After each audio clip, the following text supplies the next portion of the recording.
And growing our own domestic energy resources is absolutely critical, not only to the energy stability of this nation, the energy security of this nation, but to help us get away from 9.1% unemployment across this nation. It's better for the environment. I think this is something that we can all embrace as a product that creates jobs and produce locally. And so how do we do it? In Colorado, there's the Colorado Clean Energy Development Authority.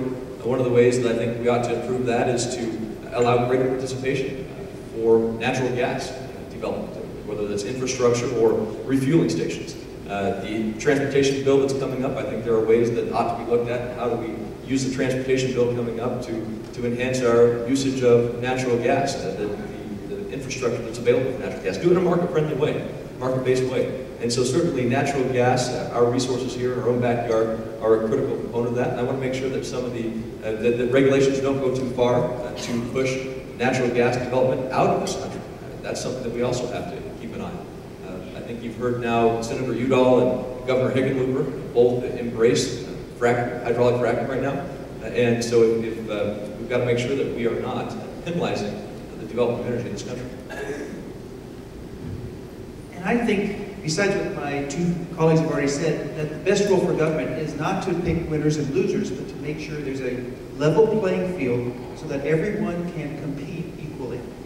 In this case, different kinds of energy can compete for the consumer's dollars equally. I don't want to repeat where government came in and by mandate said you have to use so much ethanol. That was a previous example that I think has failed. Putting corn into your fuel tank maybe sounded good in theory, but it has a lot of problems as you go down the line, and in reality, the cost of food has gone up. It's really not that much better environmentally when you really analyze the full spectrum of what's involved with corn from market from seed to processing to fuel tank. That's a case where government made mandates to require something to be done, thinking it was good, and it turned out not to be successful. And one of these days, Congress is going to reverse that. We're close to that already right now, at least where it's a mandate. Let consumers have the choice. When it comes to natural gas for transportation, I think that was the specific question. What we should not do is mandates. Next question. And gentlemen, we're going to have about 10 minutes left, so can you bear with us for that long? Why can't we simply adopt the Simpson-Bowles and get past the deficit and debt problem and stop wasting time arguing at the extreme ends of the issue? I'll start that, and they can join in. Simpson-Bowles had some good ideas, but it had some things like tax increases that I don't think were such good ideas. Tax increases at any time is something I have a question and a problem with, but certainly not in a poor economy when we're taxing the job creators, saying, we want more out of your pocket, but by the way, we want you to create more jobs. It doesn't work that way in the real world. So that was one of the flaws with Simpson-Bowles. It had some good ideas, and I would be all for taking the good ideas out of there. But as far as an overall, let's accept the whole thing without question, I don't agree with it. Now with this super committee, we are going to have the opportunity to debate a whole bunch of different budget cutting and spending cutting things in the next several months before the end of November.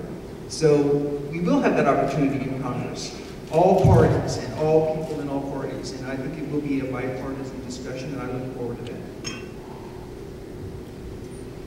I guess I would echo a number of things that Doug has just commented on. I think that it's probably important to note that the President put together some goals, and it wasn't incorporated in his proposal. This was a great opportunity for us to be able to create the dialogue, to be able to work, and I think that's part of what we're now ultimately going to be seeing happen in Congress. I co-sponsored and supported Cut, Cap, and Balance, which was another solution that I believe was very positive as well. Passed with bipartisan support, by the way, out of the House of Representatives. But this is where it's going to be important, once again, of course, to engage the Senate If we look at cut, cap, and balance, since Simpson proposals were not originally accepted, that was an opportunity for us to let that legislative dialogue truly work, bring it back to conference, and then be able to work out the details. But in the spirit of the question, I respect and I understand that in many respects agree with that it's time for us to set a lot of these politics aside. There's very important issues that we simply have to get to work on behalf of the country. And all three of us served in the state legislature. And Speaker Romanoff, while we were there, once said, there's no monopoly on good ideas. And Simpson Bowl certainly had some good ideas. Other parts I'm concerned with and the effect it would have on the economy. So as we look to pull good ideas and put them together, certainly there are more out there. And so look forward to working with whoever asked the question on those ideas and others to really address our long-term debt and deficit situation. Borrowing 42 cents out of every dollar has got to stop. All right, next. With Social Security employee match to employer match dropped by 2%, thus reducing Social Security. This is a yes or no question.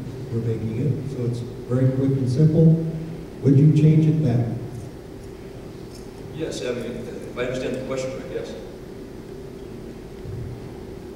I believe if I understand the question, I would agree with that as well. We do have a problem with Social Security in terms of some of the funding coming in. Reducing the cash flow going into that may create a challenge. I think there are better ways to be able to get money back into the pockets of the American. If I understand the question correctly, and I may have a slightly different take, because maybe I'm looking at this question a little differently, but if what they're saying is should we continue for next year what we're doing this year, where people have a 2% lower bite out of their employee side of the of FICA, basically, so that they had about $1,000 net in their paychecks at the end of the year. Is that what we're talking about? And I know the president's going to propose that for next year. We're going to. It doesn't. Well, if that's what it is, I will strongly consider doing that. I like people keeping more of their money that they earn, but my problem that I would have to resolve first before I can vote yes for that is to make sure that we're not just borrowing that money. If it leads to greater borrowing and we're running up these $1 trillion plus annual deficits, which are simply unsustainable, then we have to consider, we have to put everything on the table. So I'd like to say yes or no, but where is that money coming from is my question. All right, next question. With oil and gas companies making billions quarterly and small businesses struggling, would you consider removing tax breaks and subsidies to those industries that clearly does not need taxpayer help? Okay, let me, that question, whoever asked that question, I don't think really understands that issue. Oil and gas companies have a manufacturing tax break that every manufacturer has, although their percentage actually is not as high as the others, so they're already at a slight disadvantage. So taking away that particular tax break calling it a tax break, but not taking away from every other manufacturer out there would be, I think, punitive to one industry. Thanks. And I don't think Washington should be in the business of choosing winners and losers, but should treat everyone equally. Now,